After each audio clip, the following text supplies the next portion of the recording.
नमस्कार, आप सभी का स्वागत है हानिया स्टडी पॉइंट में। फ्रेंड्स, अगर आप चैनल पर नए हैं तो चैनल को सब्सक्राइब जरूर कीजिए। फ्रेंड्स, इस क्लास में हम मध्यकालीन भारत में 3 आक्रमण हुए थे उसके बारे में जानने वाले हैं कि फर्स्ट आक्रमण किसने किया था। फर्स्ट आक्रमण मोहम्मद बिन कासिम ने किया था। इनका उद्देश्य क्या था और इन्होंने आक्रमण कब किया था। तो फर्स्ट आक्रमण है भारत पर अरबों का। किसने किया था? अरबों ने।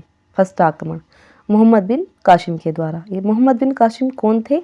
यह सेनापति थे और ये सेनापति थे उमैयद खलीफा के। उमैयद खलीफा कौन थे? ये थे पैगंबर मोहम्मद साहिब के उत्तराधिकारी।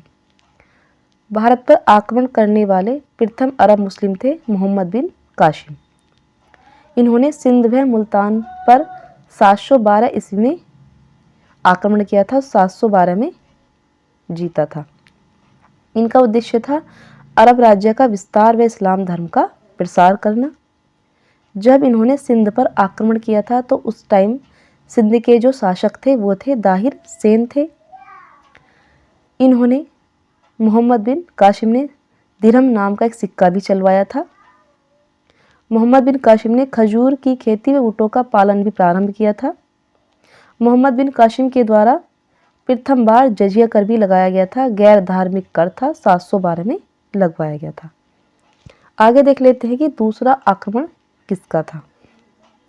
दूसरा आक्रमण था तुर्कों के द्वारा। तुर्क कौन थे? तुर्क चीन के उत्तरी पश्चिमी सीमाओं पर निवास करने वाले असभ्य व बर्बर जाति के लोग थे। इनका उद्देश्य था मुस्लिम साम्राज्य की स्थापना करना। तो फर्स्ट शासक कौन थे? अल्पतगीन थे। ये कौन थे? ये गजनवी वंश या यामनी वंश के थे। गजनी में स्वतंत्र तुर्क की स्थापना ही इन्होंने की थी। किसने? अल्पतगीन ने की थी। यह सामानी साम्राज्य के शासक अब्दुल मलिक के तुर्क दास थे। सामानी साम्राज्य के पतन के पश्चात मध्य एशिया में स्वतंत्र राज्य की स्थापना भी अल्पतगीन ने की थी, जिसकी राजधानी गजनी थी। आगे देख लेते हैं दूसरे शासक कौन थे। दूसरे शासक थे सुबुत्तगीन। सुबुत्तगीन थे, अल्पतगीन के दास थे। ये भारत पर प्रथम तुर्क आक्रमण इन्हीं के द्वारा किया गया था 986 ईस्वी में। हिंदू शाही राजवंश के राजा जयपाल के खिलाफ एक संघर्ष में भाग लिया था और जयपाल को पराजय किया था सुबुत्तगीन ने। आगे देख लेते हैं तीसरे शासक थे महमूद गजनवी। देख लेते हैं महमूद गजनवी कौन थे। महमूद गजनवी जो थे ये सुबुत्तगीन के बड़े पुत्र थे और पिता की मृत्यु के बाद 997 ईस्वी में गजनी के सिंहासन पर बैठे थे। इन्होंने सुल्तान की उपाधि धारण की थी।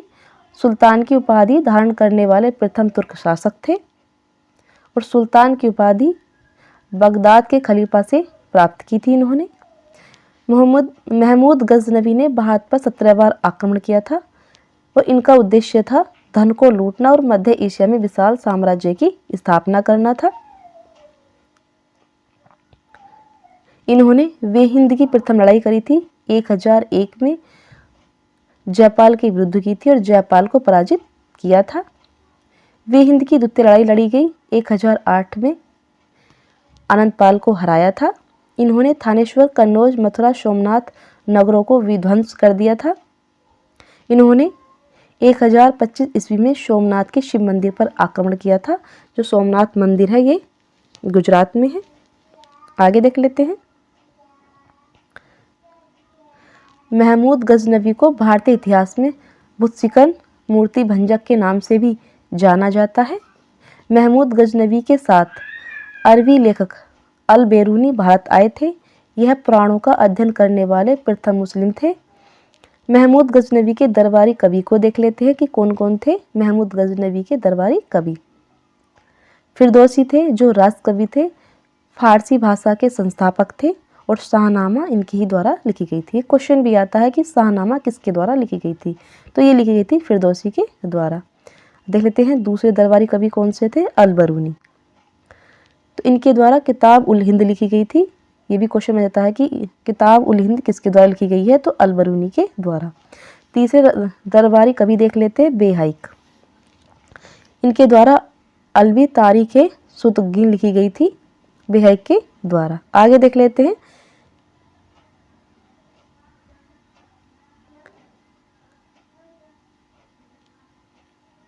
तीसरे आक्रमणकारी थे मोहम्मद गोरी।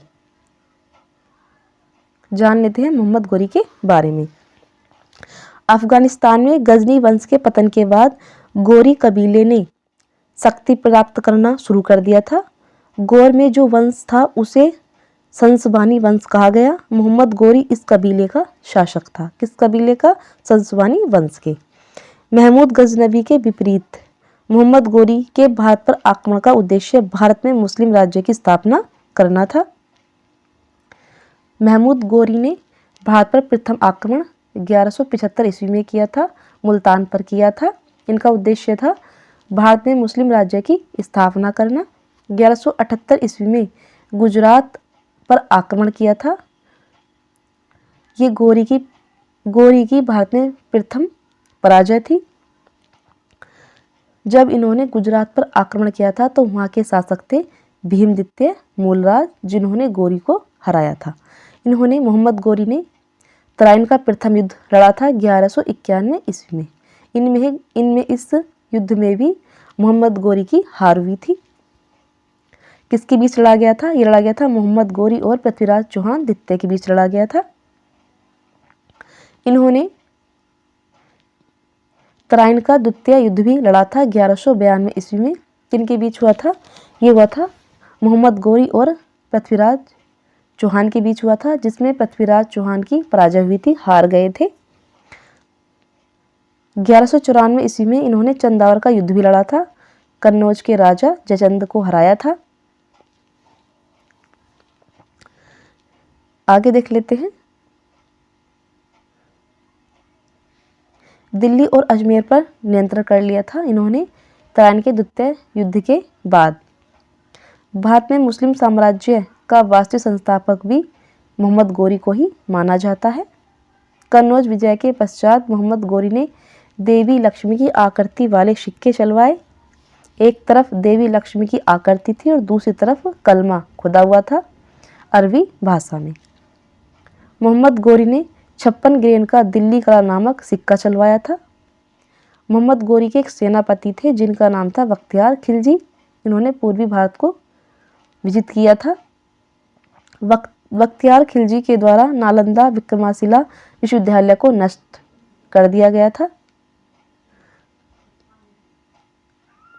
1206 ईस्वी में गोरी कुतुबुद्दीन ऐबक को भारत का नेतृत्व सौंप दिया था मोहम्मद गोरी ने, और 15 मार्च 1206 ईस्वी में इनकी हत्या कर दी गई थी मोहम्मद गोरी की।